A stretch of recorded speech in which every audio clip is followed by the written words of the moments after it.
Welcome to this episode of the Limitation Is A Mirage podcast. On this episode, I have a special guest, Lee Hathaway. Lee is the magician. He has fooled Penn and Teller. He has fooled me many times. He has been one of the UK's leading magicians for many years.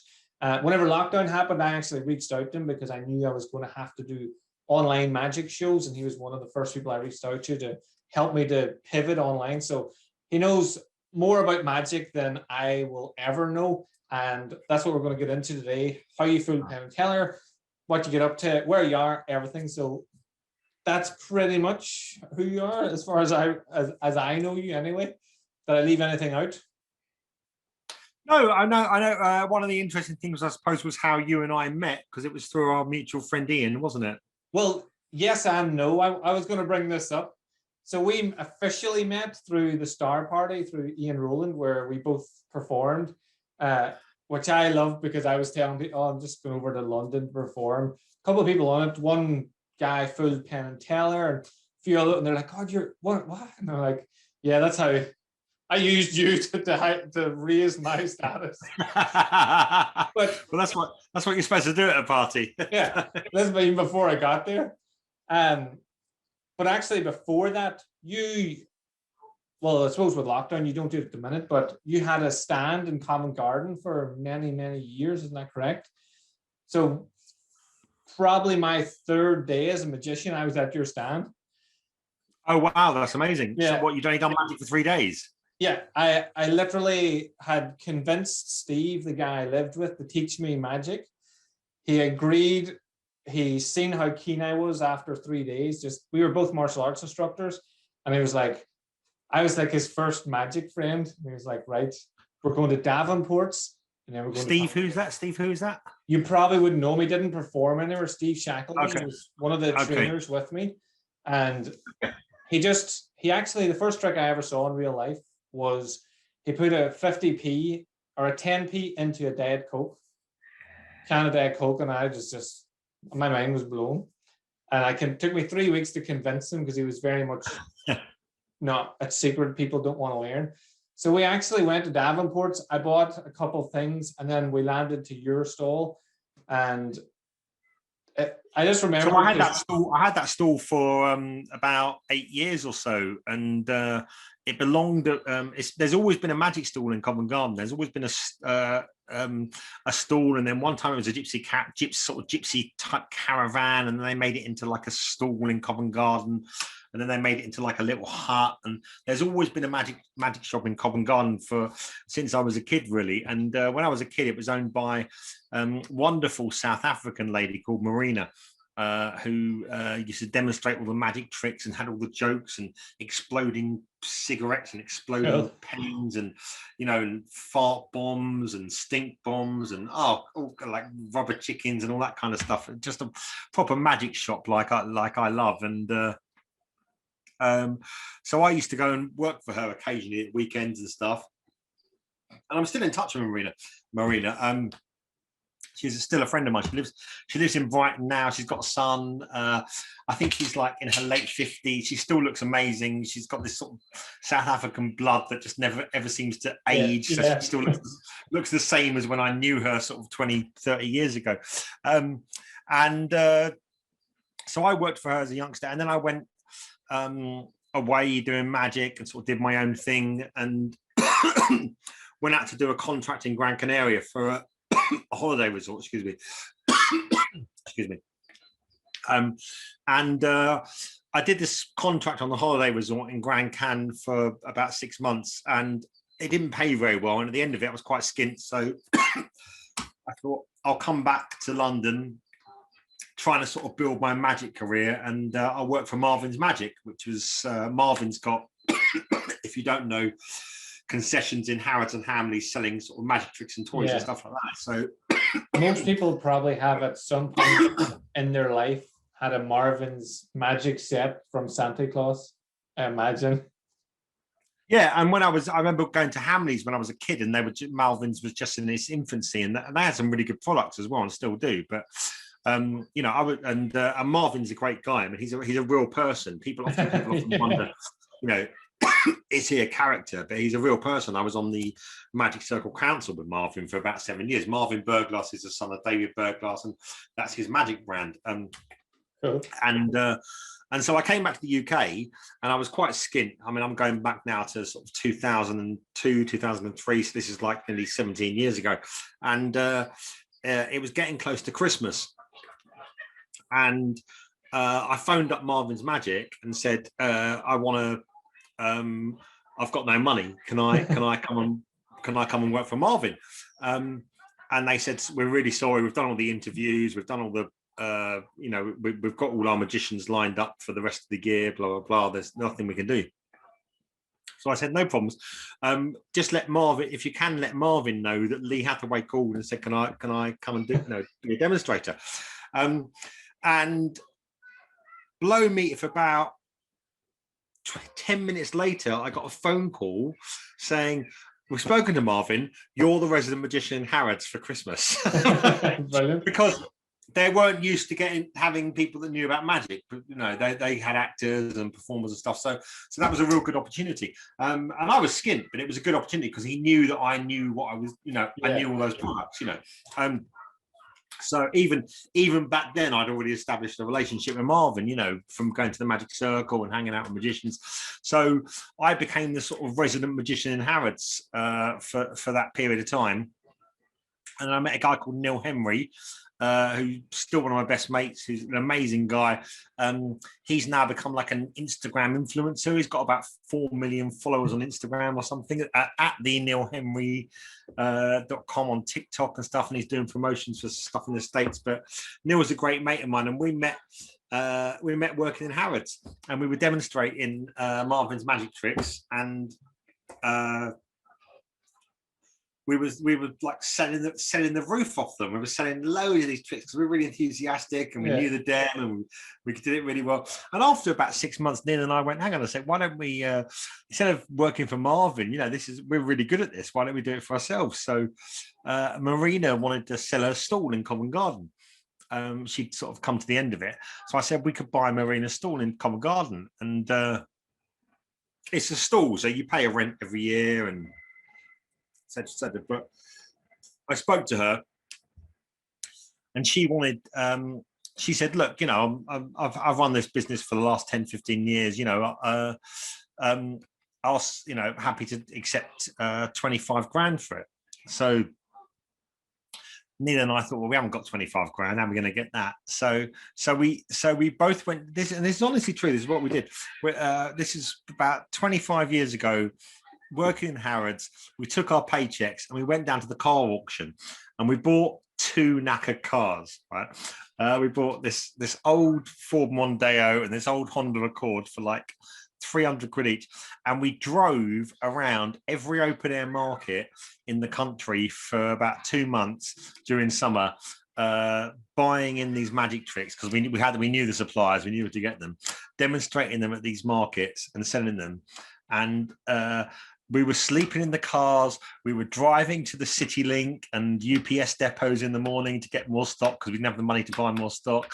And we were driving all around to these different markets. Sometimes I was in like the north of England, the next day I was in the south.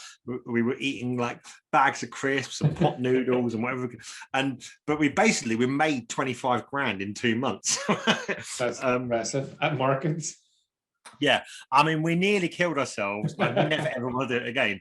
I mean, we're literally like, people go, oh, why don't you just do that all the time? It's like, well, yeah, apart from the fact we nearly killed ourselves, but especially driving in the middle of the night, tired and etc. But we made the money, and so we bought the stall in Covent Garden. That's how we bought the stall in Covent Garden. And then we had that for 8 years. So sorry, that's a bit of a long-winded story, but that's how we ended up having that stall in Covent Garden. Yeah, I love that story because, like, we'll get into it in a while. But what you didn't fool us, and you just threw out there that you were in the magic circle, and everything just came out in the middle of that conversation that I'll come back to as well.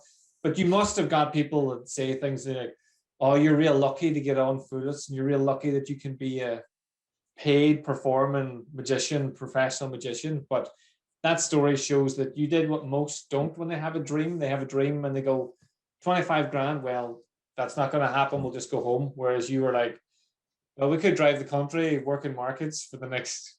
We might die, but we might succeed as well.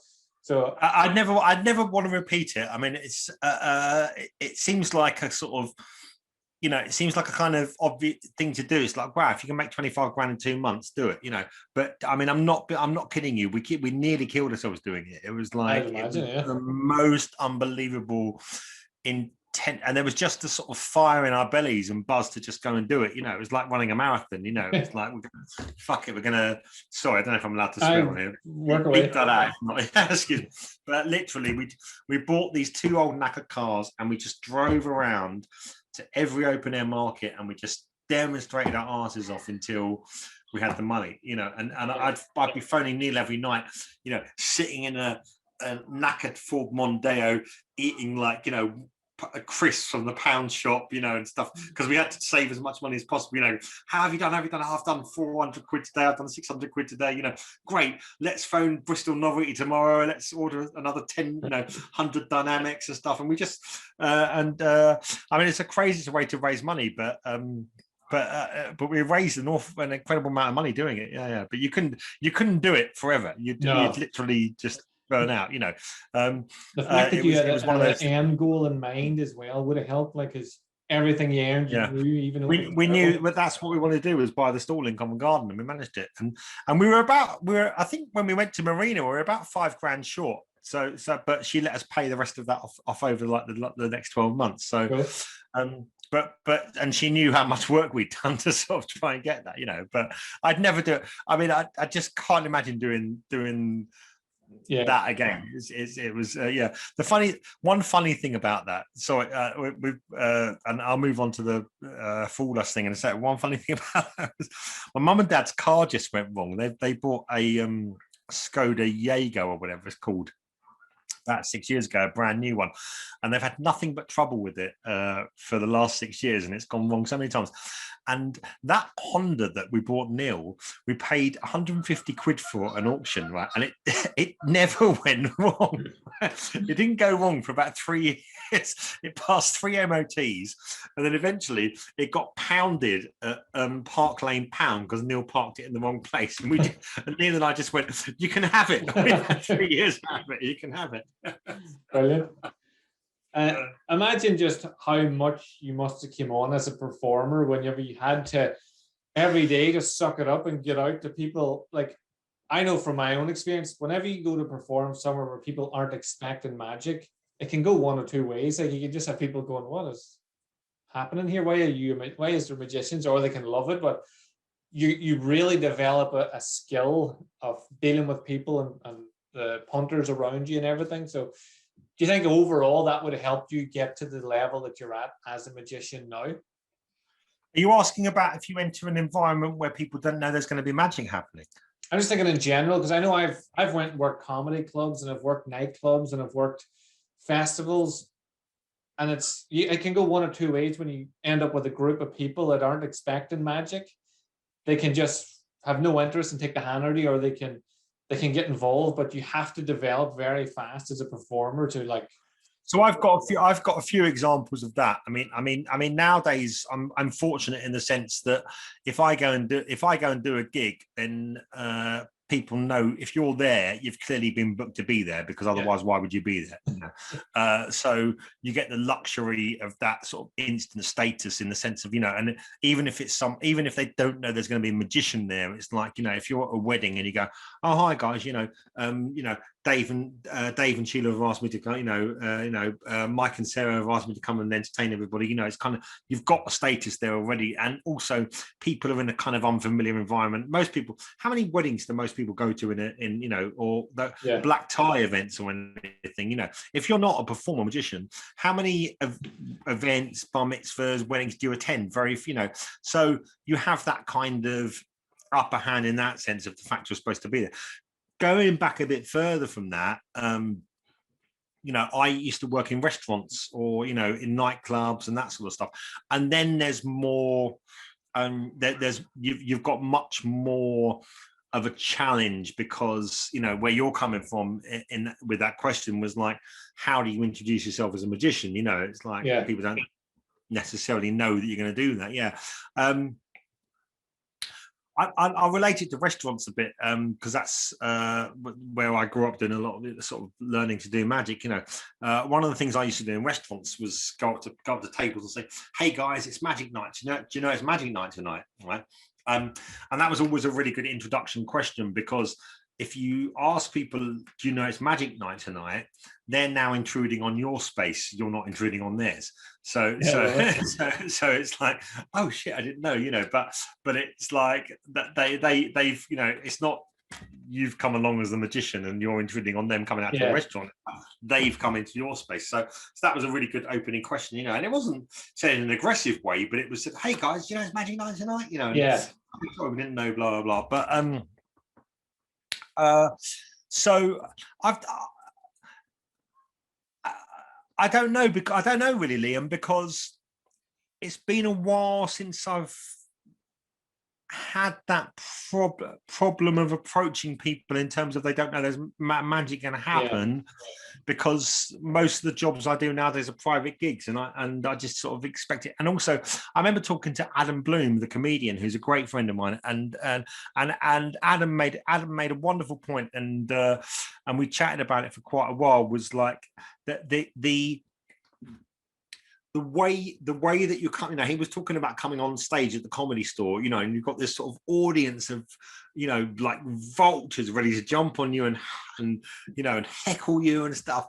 And he said, literally, he said, forget what comedy you've got and what lines you've got, and people think, oh, what I'm going to do, what's the material? It's like, and Adam was like, literally, the way you come on and grab the microphone tells them whether or not they should listen to you, and whether or not they should pay attention to you, and it's a real insight, because like, and you and I know, because we've been to those gigs and we've been to those places, and it's like, if you see someone with confidence or spark, it's like, that way before they've done anything. And you don't, and I don't know if people can fake that or not. It's like, if I'm a magician, I know if I have no qualms with going up to people and approaching them, and so people get that vibe. They bite, there's something, I don't know whether it's unconscious or whether it's a body language thing or whether it's just your confidence, but before you've done anything, people know whether they should listen to you or whether they should, go, who the fuck is this guy? I think it comes from doing, like, we both came up through the trenches of performing, whereas a lot of people don't, and then they go in and they're just, they don't know what to do. Like, I remember being at a magic jam, and they were telling me all these routines and how it works, and I was like, well, what is normal people, how do they react? And they were like, oh god, I haven't done it. And we were in a bar, and I'm like, well, there's just a group having a bit of crack. I was like, go over there and chat to them and do the routine. They were all like, no, fuck, how do you approach them? I was like, what do you mean? What? And I went over and demonstrated and came back, and I was like, they're lovely, go over and do something. And they were like, no. So I think coming up through the trenches gives you that, like, you're good at what you do. So even if you were heckled, or like, you can still perform in a way that they're going to be mystified by it. They're not going to be looking at you thinking.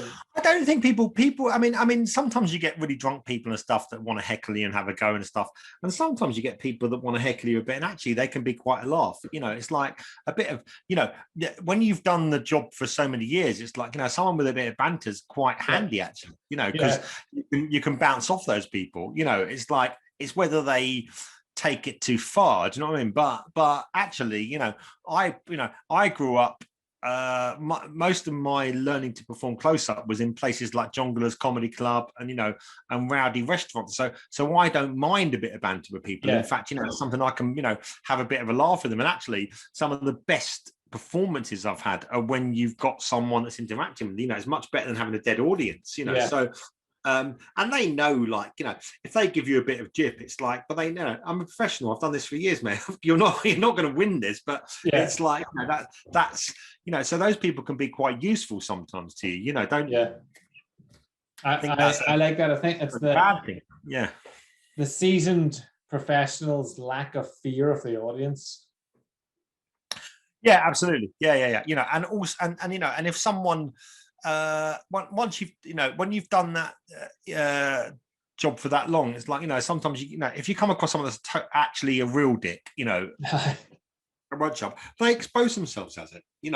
They expose themselves way before you need to say. So it's if you get someone at a comedy club who wants to have makes a couple of comments, great.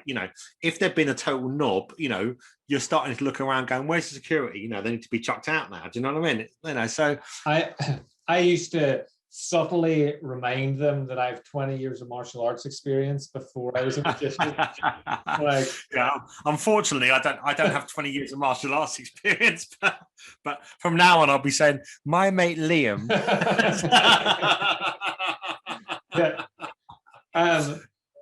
So I'm gonna ask about the picture in the background, obviously, because it's in the background for a start. But I would like to know. See, this is me. I don't even think of the audience in this one listening. I'm thinking for myself. What is your mindset whenever you know that you're going to design a routine to fool Penn and Teller, who are probably the most knowledgeable magicians in the world? Like, I didn't necessarily have a mindset for that objective because I'd already created that. So I've never had a massive desire, and this is honestly true. I've spoken about this in other podcasts as well. I've never had a massive desire to be on TV or be famous. It just is not a thing that really, appeals to me. I love performing for people. I love doing magic.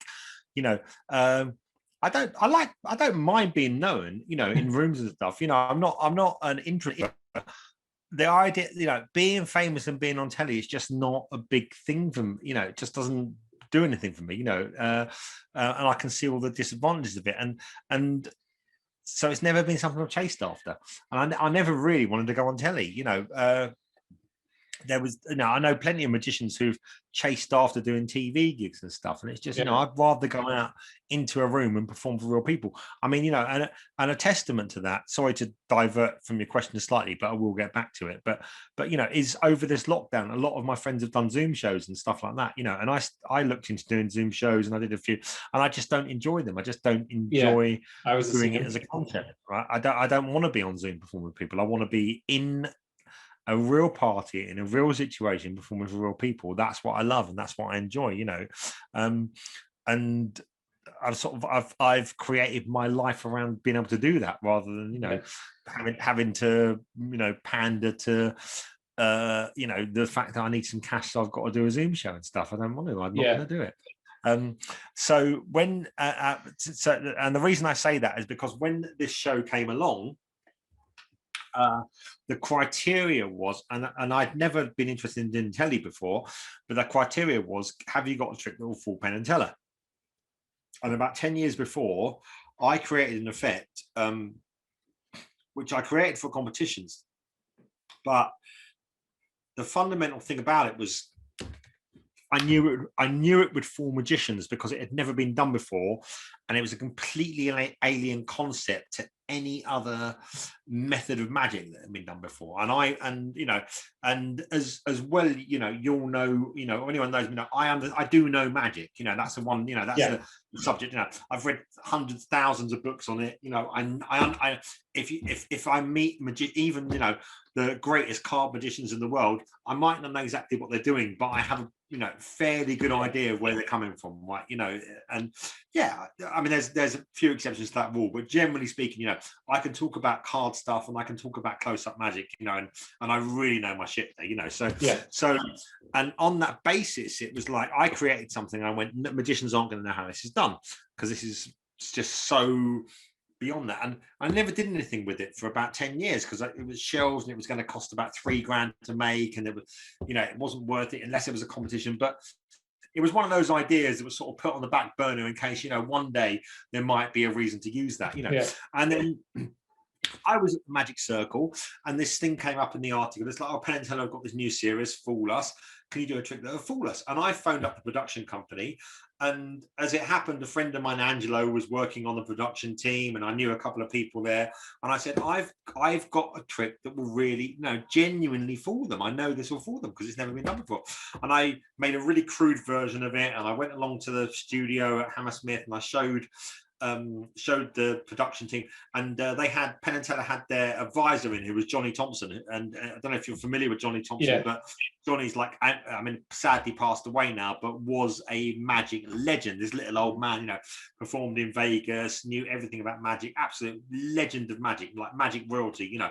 And Johnny watched it, and what was beautiful about it was this really crude crap version I've made up. But he's a magician. He's done magic with his life, and he just totally got it straight away. And he looked at him, he was like, oh my God, you know, I love this because I see where you're coming from. I just know this is gonna, you know, I mean, without using expletives, but he said, I know this is gonna them up. And it's like, you know, and he was really, he loved it straight away, because it was just, you know, as a magician, you got, oh yeah, we can get behind that. And so that's what sort of spurned it on. But even now, you know, being on TV and, you know, going to Vegas and all that was great. But my favorite thing about the whole experience was falling Penn and Teller. That was the thing for me that's like, you know, as a youngster who loved magic, who devoured every last thing I could learn about magic. I read thousands of books on it, and, you know, and it's been my passion and my life for so long. You know, the thing that I really cared about was, wow, these are two of the greatest illusionists and magicians in the world, especially Teller, you know, but particularly Teller, you know, Teller's written forwards to books back in 1970 that, you know, way before he was famous. I mean, he's a legend, you know, and one of the greatest magicians on the planet. And, you know, to fool Teller is for me more of an achievement than doing the TV or doing Vegas or anything like that. That's the thing that, like, you know, to see the look on his face of going, I don't know how that works, you know. Because then you go, because then in your heart you go, you know, forget the, you know, the reaps of going abroad or anything. It's like, you know, or, you know, any financial benefits. In your heart you go, wow, you know, I know I'm good at this now, because I've just, you know, I've just got one over on one of the greatest magicians that's ever lived on the planet, you know. One of the things that I think about it is, the only reason I ever contemplated ever thinking about the show was, I love whenever I did the same as you. I would have researched a lot and spent a lot of time with people. So when people do magic in front of me, 90% of the time I see it working and I appreciate what they're doing, but my brain never goes, what happened there? And I imagine if that's me, like, Teller must never get that, like, very minimal. So then that you can come on and give him that, bring him right back to the first trick he ever saw, where he goes, what happened? Like, how did that work? For me, that would be, just like you said, like, it's not the TV, it's none of that. It's the fact that you're basically bringing magic to a person that's is so aware of magic that he never really gets that moment that the normal lay person gets. So yeah, I just love the fact that I love the routine as well. I'll link the routine onto this. I just love, and when you talked about the way you walk on stage, whenever you watch your Penn and Teller, you just own the room whenever you walk on. It's not a case of, hello, I'm here to Penn and Teller. It's like, you just go into, you know, you're meant to be performing in front of people whenever you go there. So I'll link that below so that people can get into it. So that sort of leads me, have you ever had a gig where you just thought, like, was there a point in your career where you were like, this is what I'm supposed to do? Like, this is... Yeah, every gig I do. Yeah, every gig I do. Yeah, and I remember, it's really interesting you asked that, because I had a conversation with Richard Young. We did a podcast that was never aired, but and over the lockdown in the past 12 months, what's really got me down is that I love performing live, and I love doing gigs, and I love being close. I love being a close-up magician, doing gigs. I love doing stage stuff as well, but I love going out to weddings, parties, private functions, and performing and doing close-up. And I remember Richard asked me the question of, like, well, what's the next stage? Where do you want to go? What's your progression?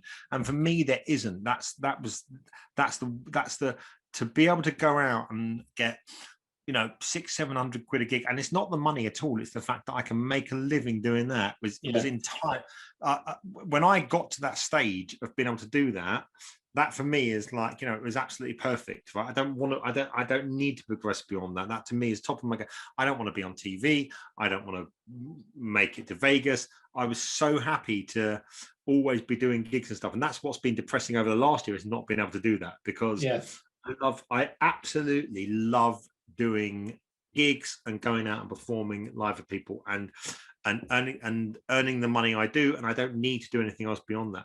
And that's not a case of not being ambitious or not sort of wanting to get to the next level.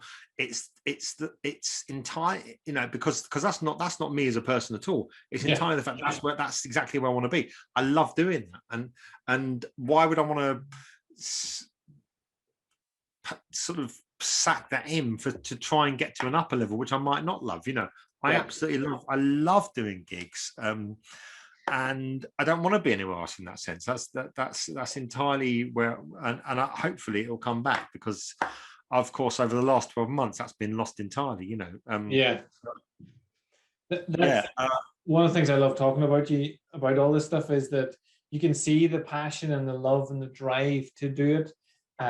Like we had this same experience. We tried Zoom, and like I know I did twice and was like, I don't like this.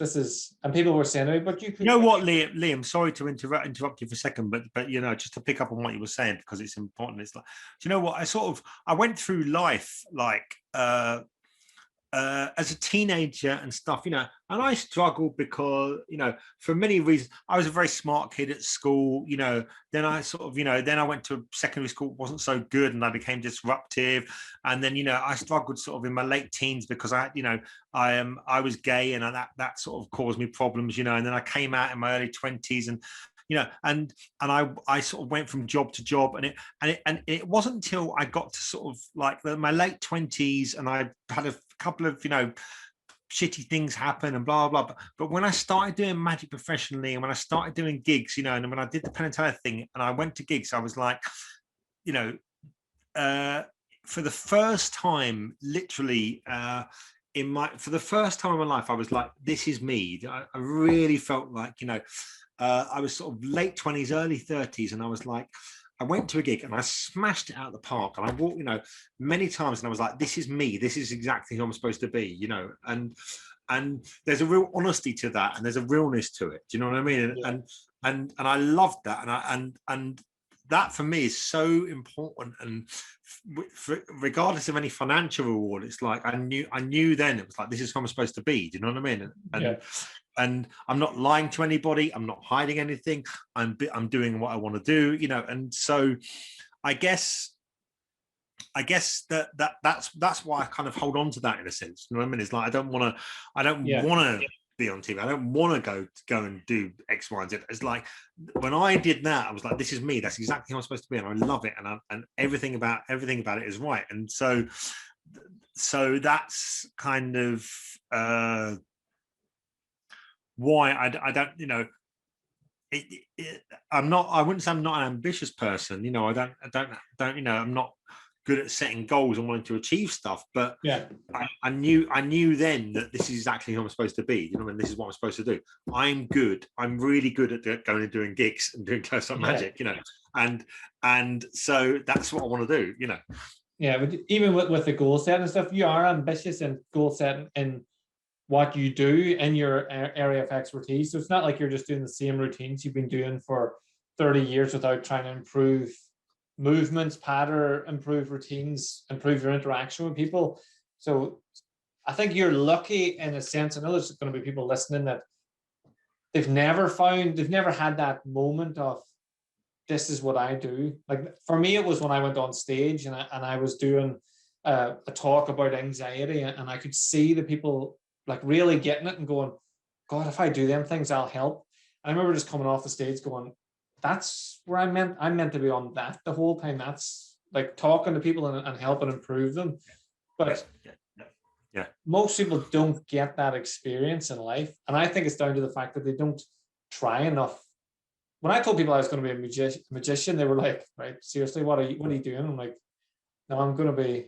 But that is exactly, I think you just nailed it there, actually. Is maybe no, because most people don't. Most people go and get a job and they go right, you know, I've studied, I'm becoming an accountant, I'm becoming, you know, some people great. Do you know what I mean? Many people follow their path, you know, but it's a real bloody battle to follow your path sometimes, because it's, you know, that's not the easiest option to take. You know, I was watching a great series on Netflix the other day with called Pose, with a guy who sort of became a banker and realized, you know, but I know a guy that became a lawyer in London and studied at Oxford, then became a circus owner, and you know, there's so many people get distracted from, you know, and I think you're right. A lot of people don't necessarily ever get that experience. You know, they get stuck in the rut, they get stuck in their, you know, there's a comfort to sort of having a steady income, a 9-to-5 job, you know, blah blah blah, and it's like, but the experience, if you've had it, when you're talking about standing on stage, and I had it when I did magic, of that moment where you go, you know,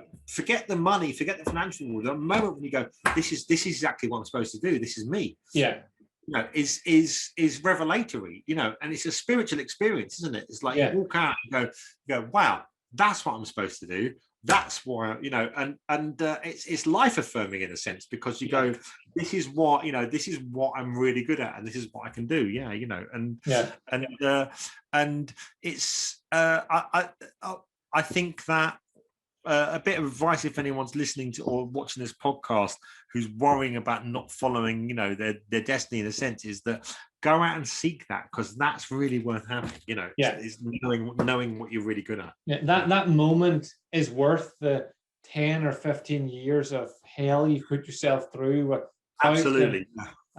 Is this right for me? And shoot, like I remember working for different companies even before I did a lot of stage stuff, and them saying to me, here, we would give you a full-time job doing this, you'll be steady income, full-time, secure, and you're like, that would be soul destroying. I don't want that. I would rather risk this to get to where I am. And I just love listening to you, and the way you're talking about, you haven't just the Penn and Teller thing. You could have used it to try to springboard a career on TV, but that's not what you want. You could have used lockdown to do Zoom, but that's not what you want. You've stuck to what you find, what you love. Don't get me wrong. I mean, the Penn and Teller thing has done me really, really well, and still does. I mean, it was 10 years ago, and it still does me well, in the sense that people go to my website. It's on the front of my website. If I'm pitching for a job amongst, you know, if there's an agent, you know, and they're looking at 3 different people, it's like, well, I fall Penn and Teller. You know, that's my, you know, stepping stone to that platform. And it's been incredibly useful like that. And I mention it an awful lot of times, but that's not really me or how I performed. You know, it's like, that's, you know, that's just, you know, a useful kind of marketing tool. Well, it is, no, absolutely right. Yeah, it's a bargaining tool, you know, and it's like, you know, it's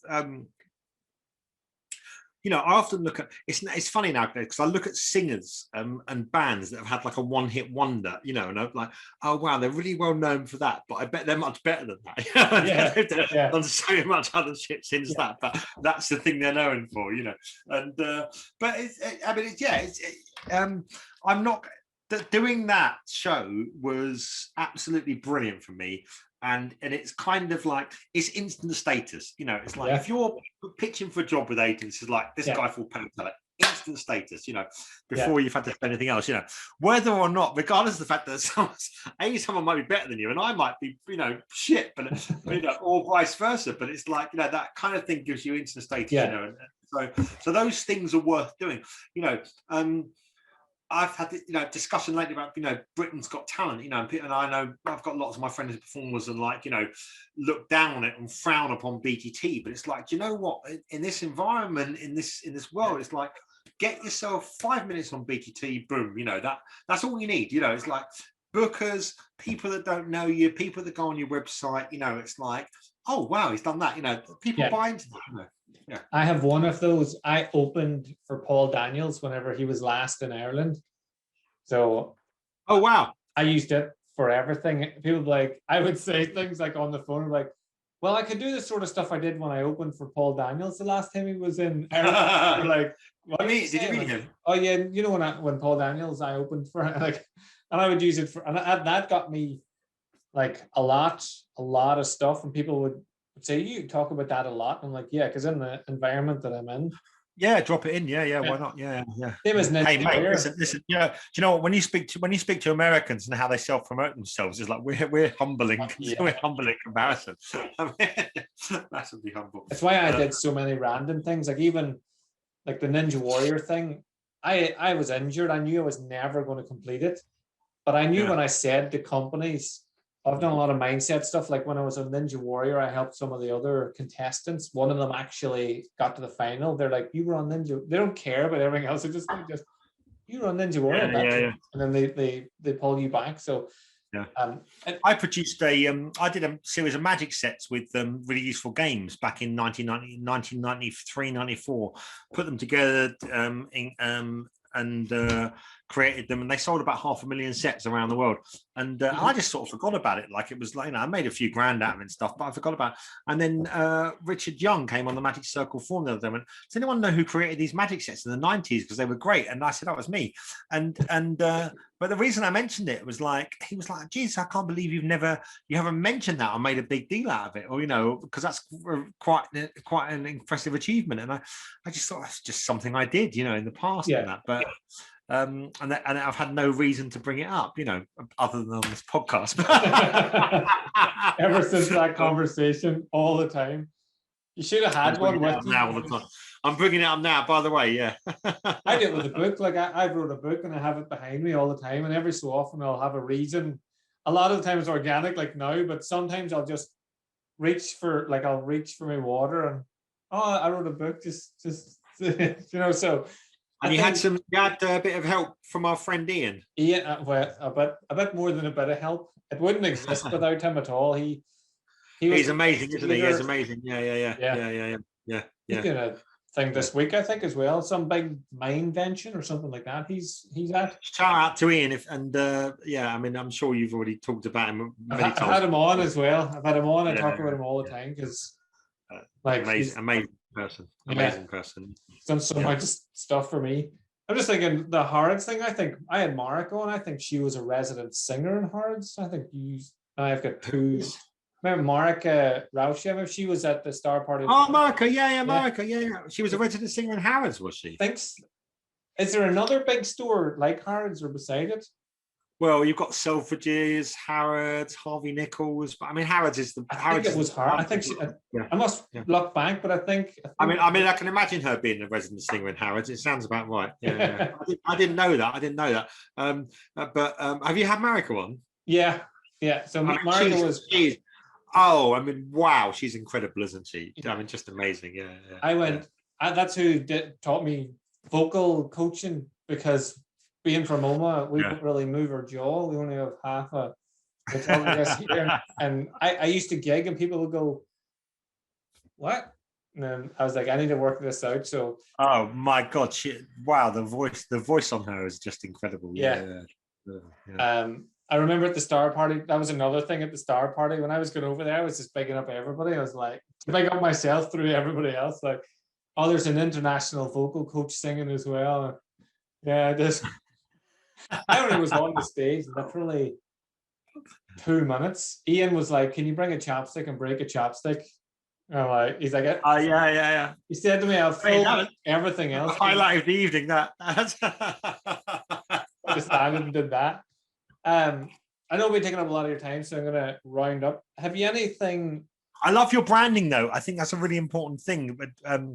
But when you did the chopstick thing, but I don't know who came up with that, or whether that was yourself or where that came from. But the Prove It guy is just such a great bit of branding, because it's instantly recognizable for people. It's the kind of thing businesses, corporates buy into. It's that's a great catch. It really is. It was a mix of me and Ian.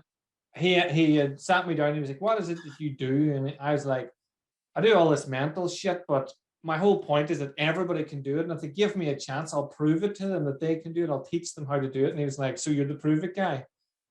And I was like, fuck, I am now. Do you still use that? Do you still use that now? Still use the Prove It guy for all my stuff because I mean, just from a company point of view, it's like if you're going to book some, wow, that's we'd get the Prove It guy. I mean, that's really smart. Yeah, it's great. It's a great bit of marketing. He came up with the name. Limitation is a Mirage as well. Mirage, yeah. He loves anagrams and things. And then like that was for my TED talk, even before the book. That's how his brain worked. He was like, you're going to write the book anyway, so let's prep the TED talk to promote a book that doesn't even exist yet, so now they can fall back off each other. So it's why this podcast exists. I love being around people like yourself that just do incredible things and don't. I remember since when I because I've known Ian for so long, and then since he got to know you, and then all of a sudden he's doing like 10K runs and 15K runs and stuff. I'm like, Jesus, what has Liam said to him? You know, I have that influence over people. I think it's because, like, again, it's where I need to fly you to the UK for some post lockdown. I can do it all online now. I'm everywhere. People all over the world now. But that's one of the other things about the Prove It guy. It's why I love the brand, and I love being congruent with what I say. So I tell you how I live my life, and even now the podcast I stand because I like to perform, and I perform standing. So if I sit, I don't want to sink into it. I like to move. It's why it's probably annoying to watch for people, but I move around whenever I talk. And I always talk about being healthy, eating healthy, training, all of that stuff. And you spend time with me and you go, fuck, he's not full of shit. He's actually, when he says he does that, I've been around him for 3 years and I've spent 5 days in a row with him, and he's done exactly what he's claiming. Like, I remember being away at a health convention and everyone talked about all the shit that they do. And I was like, well, I'll be doing Qigong and Tai Chi at 6 a.m. out, and it was a lovely garden. I was like, out here, everyone's welcome to join me. Everybody who gets up at 6 o'clock was like, yes, 100%. I'm out there on my own at 6 o'clock in the morning, 5 days. You're like, we're on holidays, you know. And I'm like, but it's not a holiday for me because it's how I live my life. Same as with you with magic. It's what you do. It's not you perform magic. Sometimes you are a magician. Well, does your brain work the way mine? Whenever I was fully into magic, when people were talking to me, or if I'd go through a shop, I'd be looking at objects and go, fuck, I could do something like that. This here would be. Oh yeah.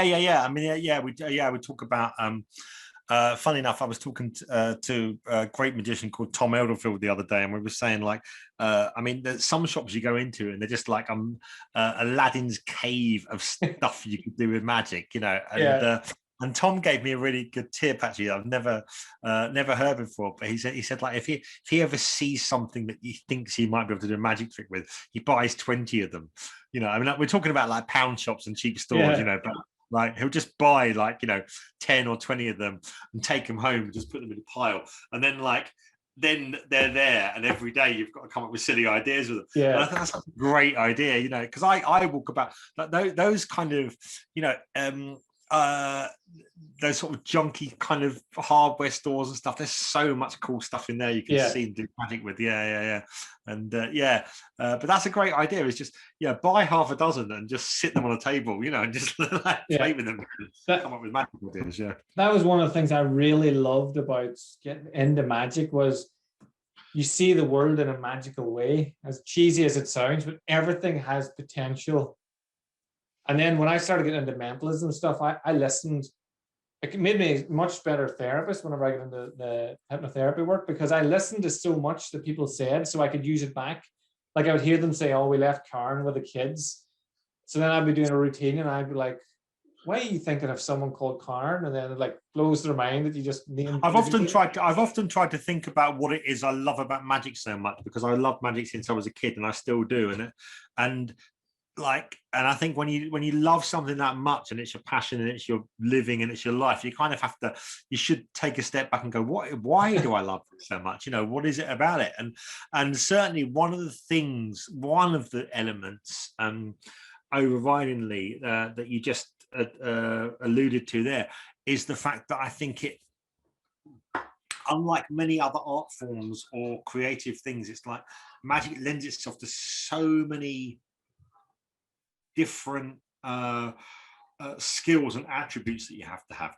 You've got the practical thing of making a prop, you've got the technical thing of learning a sleight of hand, you've got the psychological thing of, you know, how you say something, you've got the presentation in sense of how you present it makes a difference, you've got this whole sort of this whole recipe and mixture of skills that are required to create magic, and that's one of the things that definitely I love about it. Is it's not people say, oh, your sleight of hand's really good, but it's not just sleight of hand. It's to create magic and do it really well and be able to be a good magician requires so many other requisites and things.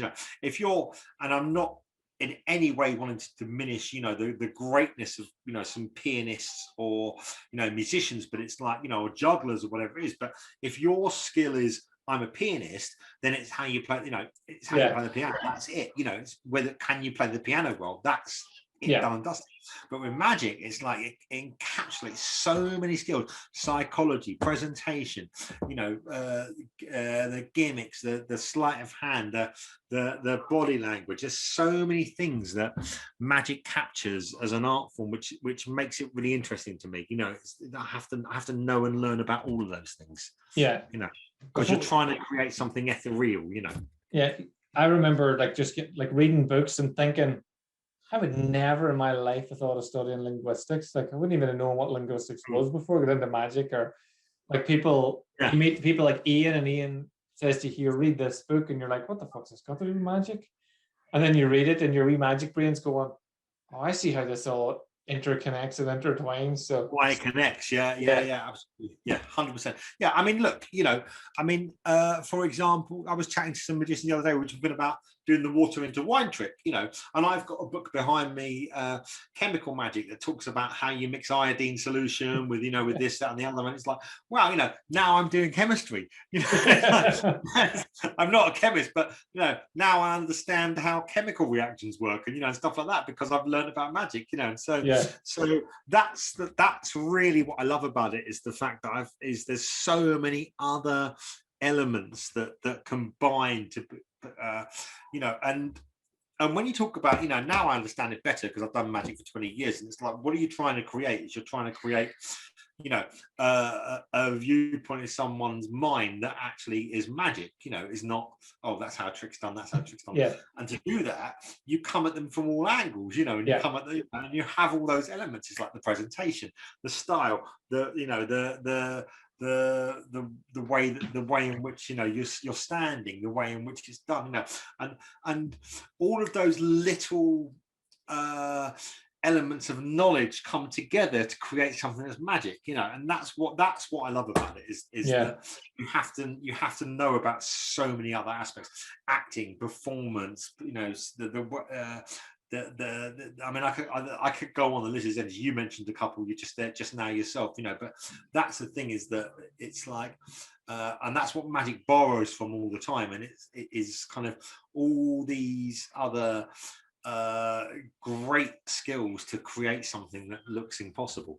And I love that. And then the second thing I love is the connection. You can connect to anybody from anywhere in any situation. Like I remember before I did magic, my wee sister watched Miracle on 34th Street, sort of Santi TV show movie, and a wee kid sat in Santi's knee and they asked her what she wanted, and then the mom said, oh, don't worry about it, she's deaf, she'll not understand it, she just wants a photo. And then he did sign language, and I was like, that's brilliant. And then as I gigged, like I've gigged with people, national language. So you could just do, even if they don't have a clue, you can just point. Do it. I've done different, like sponge balls appear and people who and disappear in hands of blind people and their experience. And how cool is that? You can do it for a dog as well, by the way. But how cool is that? Magic translates to any language. It's like, that's amazing, isn't it?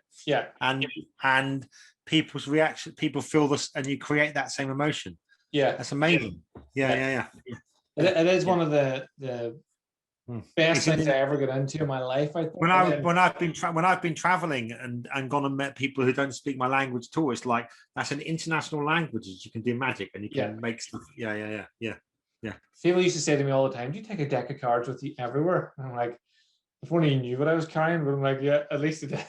Like, I used to use it even when I was younger, like to get into nightclubs and I used to chopstick for free meals in Chinese restaurants and loads of stuff, like just Yeah. Oh, yeah. I remember because me and my best friend Jules traveled around Europe for about 5 years in a camper van, and he used to play the guitar and I did magic, and we used to stop in these villages, and but even in places where we didn't speak the language, we'd blag big barrels of oil, because that's how we were running the camper van, because he'd converted it to run on chip fat oil. So we would like do magic and chat to people in villages and get, we traveled around for a long time like that. But it's incredible how I've forgotten the point I wanted to make there about that. Where it can take you, like magic will just Sorry. So just the doors and avenues that it opens, being able to do magic. That's what I was going to say to you. Yeah, I remember now. Yeah.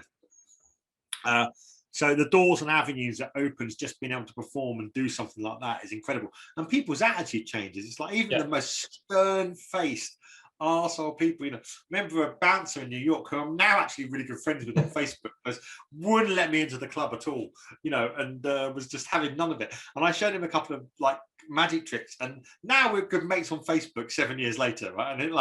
And he's a really smart guy, because he just went, wow, it's such a it's such a great skill to have in that sense, in the way that it opens doors. That's not a reason to get into it or a reason to do it. No. But it's incredible how being able to change people's perceptions or just show that you have a skill set like that is really useful. And I remember, and this is what I was going to say. You've just reminded me now. Yeah, I remember I was in Soho, right, and I was about to do a gig, and I'd lost one of my contact lenses, right, and I couldn't see properly, right, and I was really pissed off about this because it was really going to screw up what I was about to do, and I ran into this optician's at about sort of 6 o'clock in the evening on Old Compton Street, and I said, look, I need a -3.5 contact lens, right? And she's like, and the woman said to me, she said, I'm really sorry, you need a prescription for those, you have to get a prescription. I said, no, but I really need one. Can you give me a -3.5 contact lens? Like, I know, she said, well, we've got them, but you have to go prescription, you have to have a test. And I was just so het up by this performance and stuff. And I went, look, I don't think you understand. And I whipped out the cards and I started doing this. I did like this 10-minute performance of magic in the middle of this opticians on Old Compton Street in London. I don't think you understand. Really, the concept. And after they were like, okay, which one was it? Was it this one? I'll never forget it, because it just went into. I was like, shit, they need to see me perform to know that. No other explanation. It's really handy to open doors like that many times. Yeah. Lee, I could talk to you forever, so I'm just gonna cut it here. It seems like a natural cutoff, and I might ask you to come back again in the future. Love to, mate. It's always a pleasure. Yeah. Where is the best place for people to find you? In terms of social media, I use Facebook mostly. I'm not really big on Instagram or Twitter. I like Facebook. I like the fact you can comment on people's things and stuff like that. I've got my website, leehathawaymagic.com. Well, I'll link them below. And one thing we've not mentioned, which you can see in the background, I live on a boat. So you'll find me on the Grand Union Canal usually. I was thinking, because every so often there's feet walk past, and I was thinking, I wonder if the viewers going, what? Where is it? But you live on a canal. I live on a canal boat. Yeah. How do you end up living on a boat? Oh goodness me! You just flared up. There you go. That's, I told you it was hot. I always wanted to live on a boat. I've always loved. This is, by the way, this is not a sort of narrow boat. It's a wide beam, so it's more like a sort of flat. It's a big wide barge. But I always wanted to live on a boat for many years, and then I got to 40 years old. I owned a flat in South London. My nan died, a friend of mine died, split up with a partner, and I went, sod it. It's now or never, and one of the best decisions I ever made. I love living on a boat. Absolutely love it. Thank you very much, Lee. It was an absolute pleasure to have you on the podcast. And to everyone listening, thank you very much. Thanks, mate. You're very welcome. It's a pleasure to be part of it as well. Cheers. Thank you for asking.